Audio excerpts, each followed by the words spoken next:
नमस्कार, आप देख रहे हैं रिया बड़ी खबर फास्ट। चलिए रुक करते हैं आज की प्रमुख और बड़ी खबर पर। प्रशांत किशोर की भविष्यवाणी, दक्षिण में भी बीजेपी को मिलेगी बढ़त, ममता बनर्जी को लगेगा झटका। जाने माने राजनीतिक रणनीतिकार प्रशांत किशोर ने भारतीय जनता पार्टी के दावों को मानते हुए कहा कि सत्तारूढ़ पार्टी दक्षिण और पूर्वी भारत में अपनी सीट एवं मत प्रतिशत में खासा इजाफा होगा। कर्नाटक को छोड़कर इन दो क्षेत्रों में पार्टी बहुत कमजोर है। खास बात है कि एनडीए के लिए 400 से ज्यादा और भाजपा ने 370 से ज्यादा सीटें जीतने का लक्ष्य रखा है। प्रशांत किशोर ने न्यूज एजेंसी पीटीआई को दिए एक साक्षात्कार में यह बात कही है। उन्होंने दावा किया है कि लोकसभा चुनाव में भाजपा उड़ीसा और पश्चिम बंगाल में नंबर 1 पार्टी बनने जा रही है। तेलंगाना में भाजपा पहले और दूसरे नंबर पर रह सकती है। तमिलनाडु में भाजपा का वोट शेयर दोहरे अंक तक पहुंच सकता है।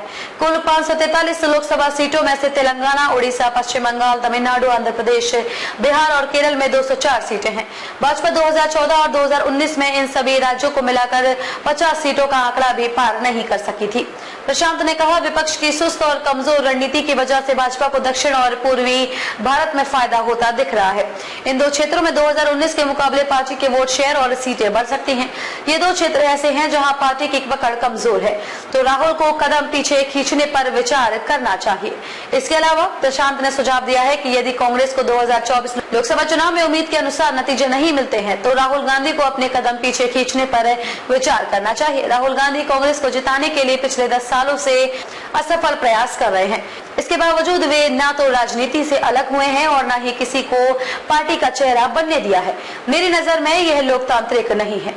प्रशांत ने कहा, जब आप राहुल गांधी पिछले 10 सालों से एक ही काम कर रहे हैं और उसमें कोई सफलता नहीं मिल रही है तो ब्रेक लेने में कोई बुराई नहीं है। आपको इसे किसी और को 5 साल के लिए करने देना चाहिए।